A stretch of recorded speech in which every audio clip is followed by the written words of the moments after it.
Are South Africans proud of their arts, culture and heritage? Do South Africans respect their national symbols and heritage? What are the Department of Arts and Culture's key 2014 milestones? Of what importance is the Mzansi golden economy? What time is it? It's question time.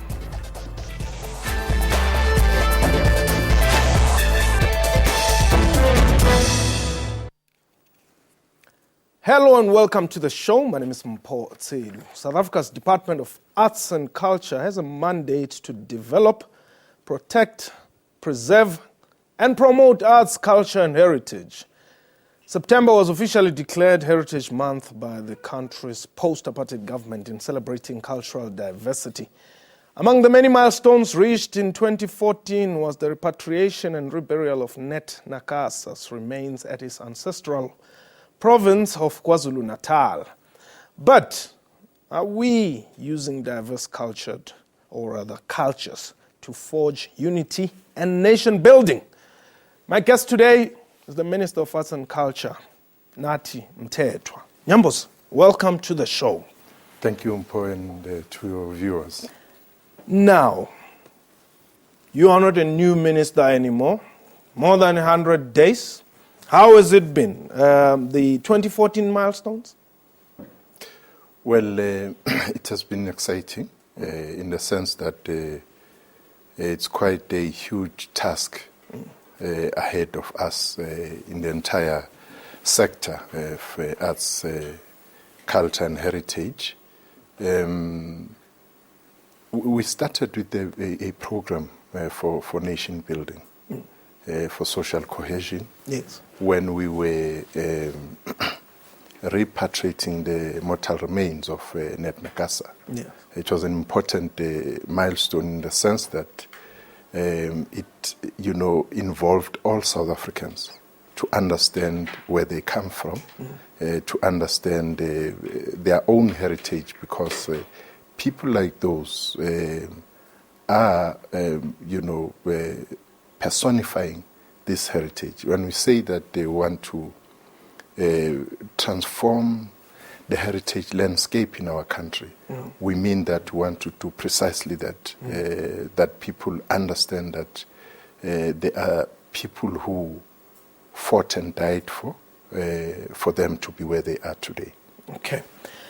Now, when you were presenting the budget vote in Parliament, you quoted from President Nelson Mandela at his inauguration, and I also quote you when you quoted that we enter into a covenant that we shall build a society in which all South Africans, both black and white, will be able to walk tall, without any fear in their hearts, assured of their inalienable right to human dignity, a rainbow nation at peace with itself and the world. Yet, universities, and shall I dare to say, formerly white institutions of higher learning, even the minister recently had to come out very strongly to condemn acts of racism there. This is not what Mandela spoke about. Absolutely. Whilst you no longer have racism in the statute books, you no longer have racism overtly expressed in our society, but you still have it expressed covertly. In some instances, even overtly, as you've just mentioned, some of the incidents. No, it's something which society has to be intolerant with, to fight continuously. It's not something we are going to overcome in a period of 20 years. It reminds me of W.E.B. Du Bois when he spoke of the problems of the 20th century as the problem of color line. It's an ongoing struggle. What is important is that society should reach that point, that all of us have an enemy to fight. For us to realize a rainbow nation, for us to realize non-racial South Africa, it means a lot of effort will have to go there, much as we put effort in fighting it as a system of apartheid. But it would therefore mean, Minister, that, this undermines your principles of social cohesion. And indeed, in as much as you cannot force people to love each other, but you have a mandate to ensure that, there's social cohesion in the country. When such events take place and incidents, they call upon all of us to not only condemn them, but to pause and say what is to be done. What is it that we need to do to correct that which we see is wrong in our society? And it's because of that that we say that to all South Africans, black and white, all democratic, peace-loving South Africans have a role to play to highlight these defects in the post-apartheid South Africa, and join hands to tackle this problem. Because when we say we started the process of forming a nation and building a nation in 1994, we had no illusions that will come about very easily. You still have remnants in our society.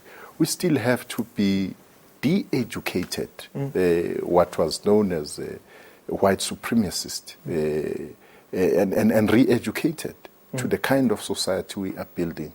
It will take us to do a lot of things. And amongst those things, we've got to agree as South Africans, what are these things? What are the unifying perspectives for all of us as South Africans?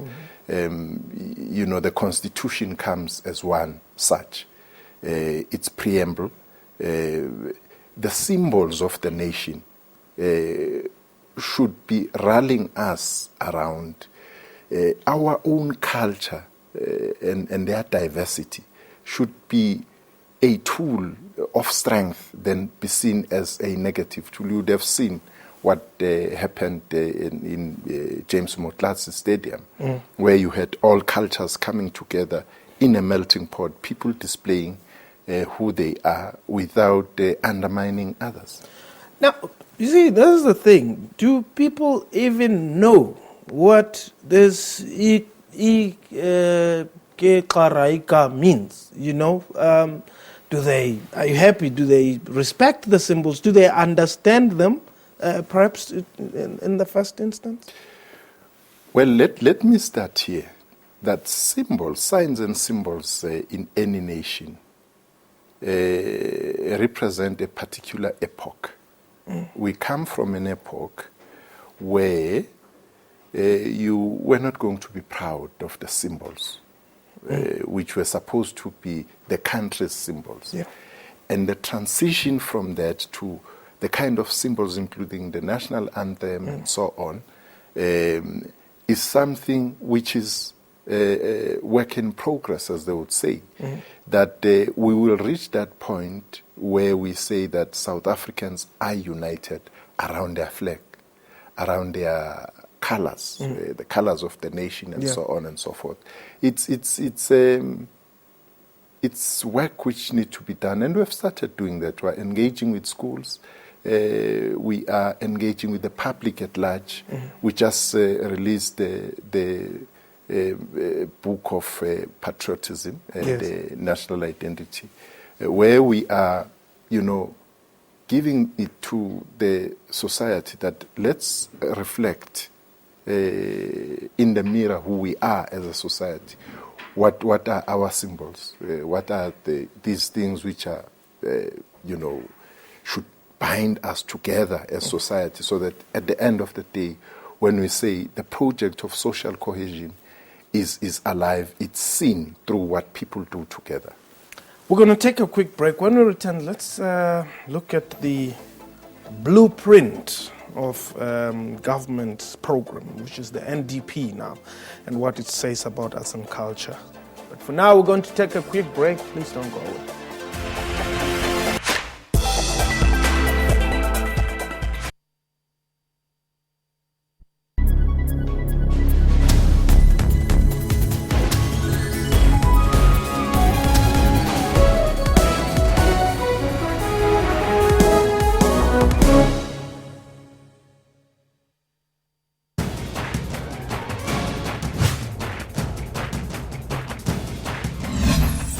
Can South Africans survive 2014? Many of us actually were given bursaries by state-owned enterprises, but the state shrunk, telecom was privatized, and now you are sitting with huge unemployed people, but huge backlogs in terms of infrastructure that could develop the same young people. It's in our hands, and our future is up to us. It's a tough year, and tough decisions will have to be made by the government. It's an election year, which makes it difficult to make tough decisions. I mean, it's tough to make tough decisions. It's especially tough in an election year. That's Rights and Recourse, Sundays 2 p.m. on SABC News.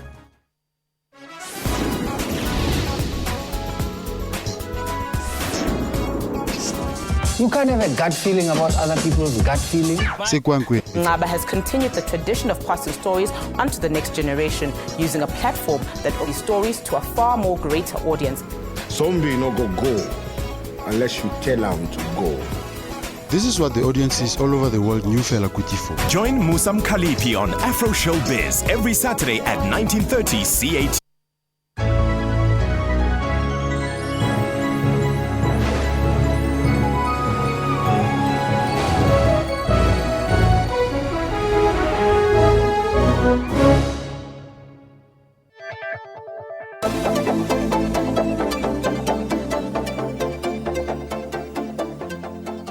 Welcome back. You're still watching Question Time. Minister of Arts and Culture, Nathi Mthethwa, is my guest today. Now, Minister, the NDP states, and this is you saying, arts and culture opens powerful spaces for engagement about where a society finds itself and where it is going. Promoted effectively, the creative and cultural industries can contribute substantially to small business development, job creation, urban development, and renewal, right? Let's talk about film and productions. Producers are complaining they are not well supported. You've got the National Film and Video Foundation. They say it's Johannesburg-based, it does not support those who are outside the province. How? Let's just talk about that a bit. Well, the industry as a whole, the cultural and creative industries, is one industry which has a lot of challenges from the point of view of practitioners and those who are managing the sector itself.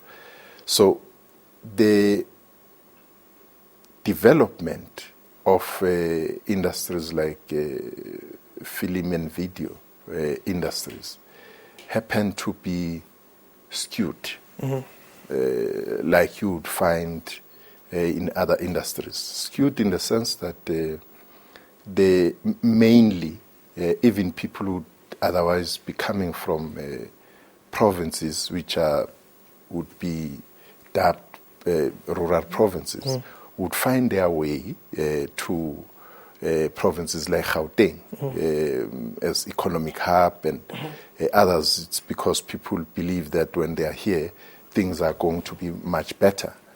But as you know, that government's policy is taking on board rural development as a key factor. And this is what we seek to continue to do, because not only in the film and video section, but you also find even in music. People will say that in some of the provinces people are talented and everything, but when it comes to actual development from where they are still inhibitants. Some objectively, others subjectively. But as government, we are looking at this industry from a point where we say we need to unlock its economic potential. The strategy like Mzansi Golden Economy Strategy comes in there, for instance, that it's not just an entertainment industry. And indeed, it's a powerful tool. It's only through arts and culture that one person can bring hundreds of thousands of people together, just like that.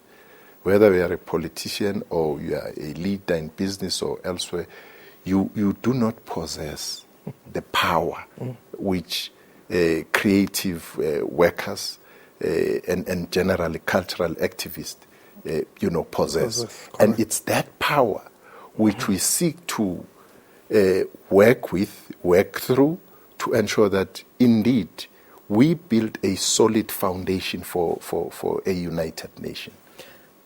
You see, one of the points there that we had, and I'll just request that they give us that slide again on this, the Mzansi Golden Economy, perhaps, so that we can see what are the main points which you would want to achieve out of this.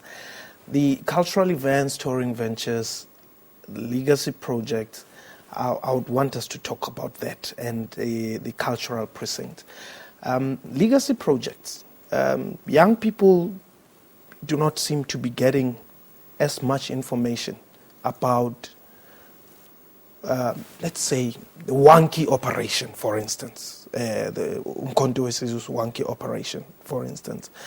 They don't seem to be given the information about the lives of our veterans, who really gave up everything to ensure that South Africa is where it is today, And perhaps let's just talk about that first.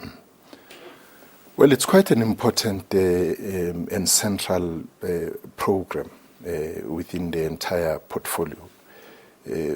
Government decided some 2-3 years ago, in fact in 2011, that let us intensify this project, call it Liberation Heritage Route, that would, in a way, assist young people and even older people to understand themselves even better. Where do we come from as a nation? What kind of milestones? We have just mentioned one of them, which is Wanki's Polilo. What made us to be where we are? How did we reach this point? The interministerial committee put together by government to look into this project, which will be involving different sectors in our society, going through this route, which actually is not confined by our national borders. Correct. It goes beyond in the continent and even in other countries. Yes. There are a lot of valuables, artifacts, information and everything of South Africa, which reside outside of South Africa. KwaZulu-Natal MEC responsible for arts and culture, for instance, told me that they are focusing on the Battle of Isandlwana and the artifacts of King Cetshwayo and his warriors, which are owned by a German. Yeah, but some European probably owns by a German. Yeah. So you want to ensure that there is a systemic way where you repatriate all that work. Others are just artifacts. Some are, written works, which our forebears did long time ago, and so on and so forth. So it's going to be a very big project for us, because we are saying for us to understand who we are and our heritage, it would be important that this particular project, legacy project, becomes a success. And we are confident of that. Alrighty, we're going to take a quick break. Perhaps when we return, let's look at other issues before we wrap up the show. This is question time. Please don't go away.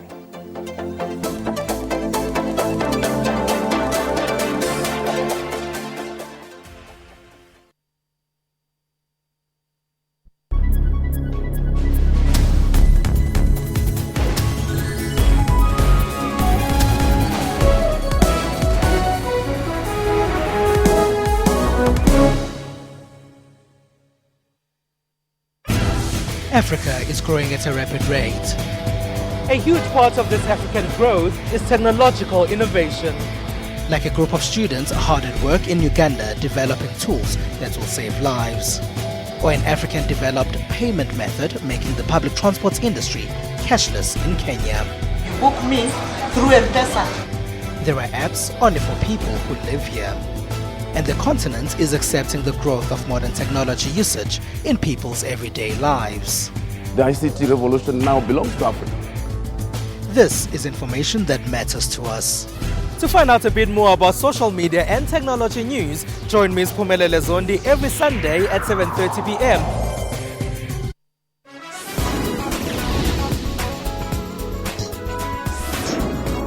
Cameroon's economic capital, a unique art collection is on display. Titled Yesterday's Memory, Tomorrow's Memory. We are trying to preserve this heritage despite many things that have changed in the designing, embroidery and the model. If I'm telling you, you don't like it, I call it defeat. Join Musam Khalipi on Afro Showbiz every Saturday at 19:30 CAT.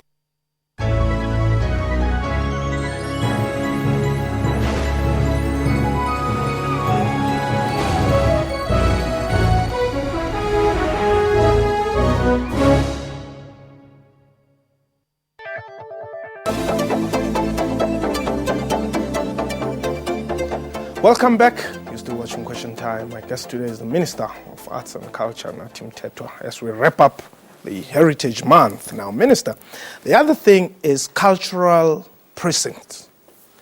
I know Market Theatre is quite well taken care of, but Mabana in Mabatu is not as, vibrant as it used to be, And there's probably a whole lot of other such centers, whether it be in the black communities or even in the white communities. Your Alhambra theaters, your Windybro theaters are not as vibrant as they used to be. Talk to me about that.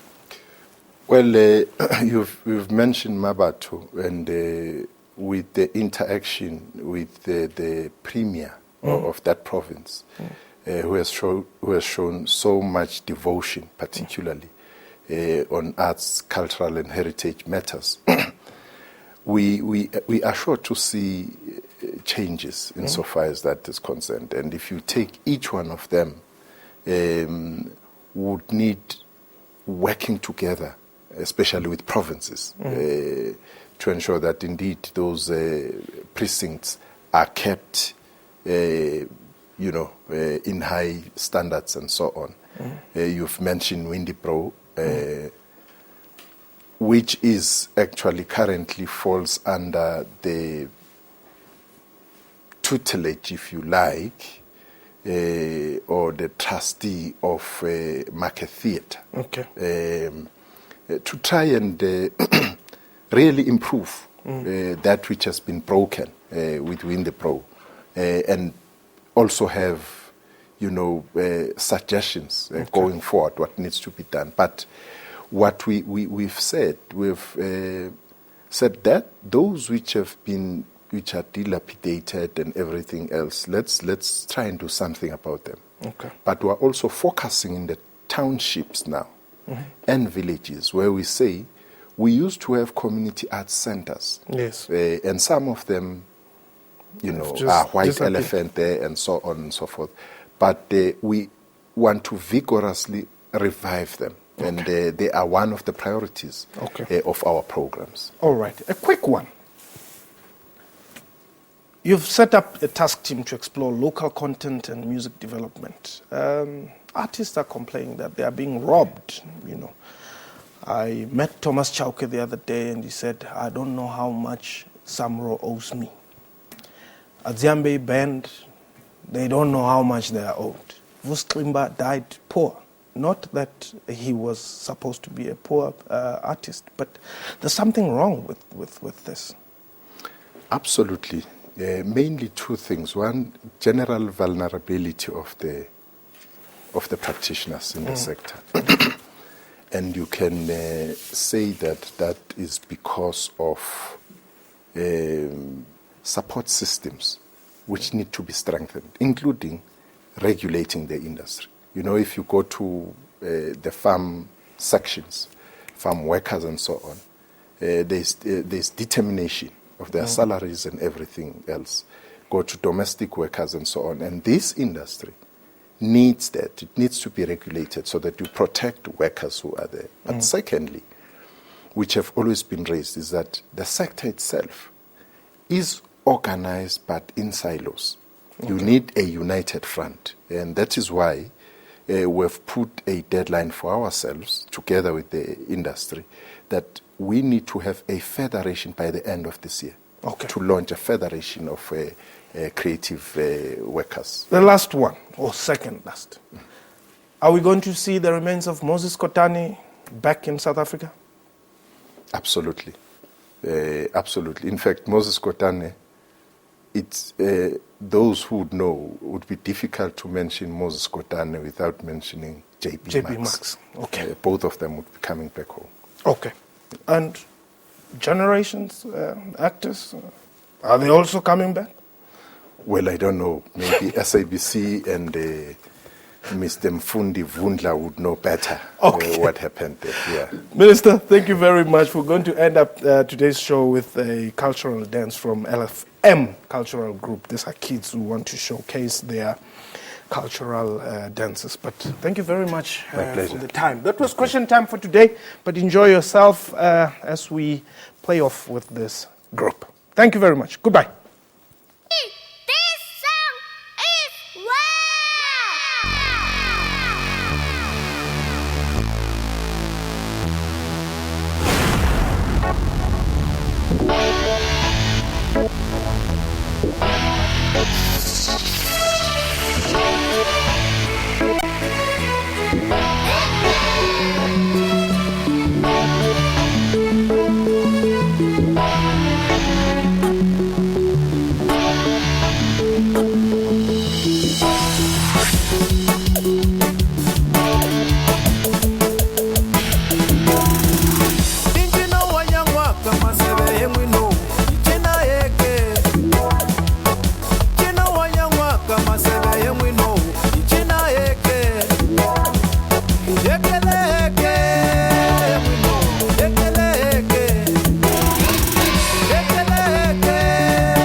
Murder accused Oscar Pistorius could face at least 30 days in psychiatric evaluation. Mr. Pistorius has a long